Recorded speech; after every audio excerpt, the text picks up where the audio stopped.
ಆಡುಮಟ್ಟದ ಸೊಪ್ಪಿಲ್ವಂತೆ. ನನ್ನ ಅಪ್ಪನ ಪರಿಚಯ ಇರುವಂತಹ ಜನ ಈ ಊರಿನಲ್ಲಿ ಬಂತು. ಹೌದಪ್ಪ, ನನ್ನ ಅಪ್ಪನಿಂದ ನಾನು ಈ ನಾಡಿಗೆ ಬೆಳಕಿಗೆ ಬಂದವಳು. ಈ ಊರಿನಲ್ಲಿ ನನ್ನ ಹೆಸರನ್ನು ಕರೀತಾರೆ ಅಂತ ಆದ್ರೆ ಅದು ನನ್ನ ಅಪ್ಪನಿಂದ.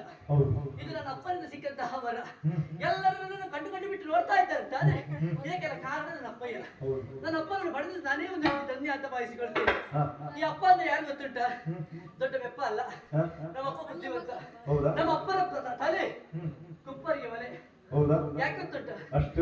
ಹೌದು, ಚುರುಕು ಮಧ್ಯದಂತಹ ನನ್ನ ಅಪ್ಪ ನನ್ನ ಪಾಲಿಗೆ ಇಟ್ಟಂತಹ ಹೆಸರು ಆಲೋಲಿಕ. ಅಂದ್ರೆ ಏನಿರ್ಬೋದು? ಮುದ್ದಾದಂತಹ ಮಗಳನ್ನು ಆಡಿಕೊಂಡು ಪಾಡಿಕೊಂಡು ಆಟ ಆಡಿಕೊಂಡು ಬೆಳೆಸುತ್ತಾ ಚಂದವನ್ನು ಕಂಡವರು. ಎಷ್ಟು ಜನಕ್ಕೆ ಹೇಳಿ ಸ್ವಾಮಿ, ದೇವರು ಎಲ್ಲವನ್ನು ಕೊಟ್ರೆ ಒಂದನ್ನಾದ್ರೂ ಕಸಿದುಕೊಳ್ತಾನಂತೆ. ನನ್ನ ಪಾಲಿಗೆ ಐಶ್ವರ್ಯ ಉಂಟು, ಅಂತಸ್ತುಂಟು, ವಿದ್ಯೆ ಉಂಟು, ಎಲ್ಲವೂ ಉಂಟು. ಆದ್ರೆ ತಾಯಿಯ ಪ್ರೀತಿಯನ್ನು ಕಸಿದುಕೊಂಡಿದ್ದಾನೆ. ಏನು ಮಾಡ್ಲಿಕ್ಕಿಲ್ಲ. ಹುಟ್ಟಿದಂತಹ ನಾನು 5 ವರ್ಷ ತುಂಬಿದ ಬಳಿಕ ಗುರುಮಠವನ್ನು ಸೇರಿಕೊಂಡದ್ದು ಮಾತ್ರ ಅಲ್ವೇ ಅಲ್ಲ, ಗುರುಗಳಲ್ಲಿ ಸಕಲ ವಿದ್ಯಾರ್ಥಿನಿಯನ್ನು ಗೈದೆ ಗುರುಮಠದಿಂದ ಉತ್ತಮವಾಗಿ ತೇರ್ಗಡೆ ಹೊಂದಿದೆ. ಗುರುಗಳಿಗೆ ಗುರು ಕಾಣಿಕೆಯನ್ನು ಅರ್ಪಿಸಿ ಗುರುವಿನಿಂದ ಗುರು ಮಂತ್ರಾಕ್ಷತೆಯನ್ನು ಬಿಡಿದು ಮನೆಗೆ ಒಂದು ಕೆಲವು ದಿನಗಳೇ ಕಳೆದು ಹೋಯಿತು. ಆಶ್ಚರ್ಯ ಗೊತ್ತುಂಟ?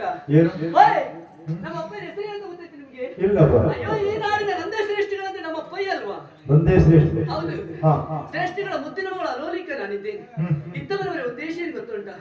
ಬಡವನಿಗಾಗಲಿ ಬಲ್ಲಿದನಿಗಾಗಲಿ ಬಾಧಿಸುವ ಬಾಧೆ ಒಂದೇ, ಚಿಂತೆ. ಈ ಚಿಂತೆಗೂ ಬಿಂದು ಮಾತ್ರ ವ್ಯತ್ಯಾಸ ಅಂತೆ. ಚಿಂತೆ ಸತ್ತ ಮೇಲೆ ಸುಟ್ರೆ ಚಿಂತೆ ಎಂಬುದು ಬದುಕಿದ್ದಾಗಲೇ ಸುಡ್ತದೆ. ಆದ್ರೆ ನನಗೀಗ ಬಾಧಿಸುವ ಚಿಂತೆ ಯಾವುದು? ಯಾವುದು? ಮನದ ಬೇಸರ. ಹಾ, ಹಾ. ನೋಡಿದ್ದನ್ನೇ ನೋಡ್ಬೇಕು, ಕಂಡದ್ದನ್ನೇ ಕಾಣ್ಬೇಕು, ಒಂದು ಬದಲಾವಣೆ ಬೇಕು ಅಂತ. ಹಾ, ಹಾ, ಹಾ.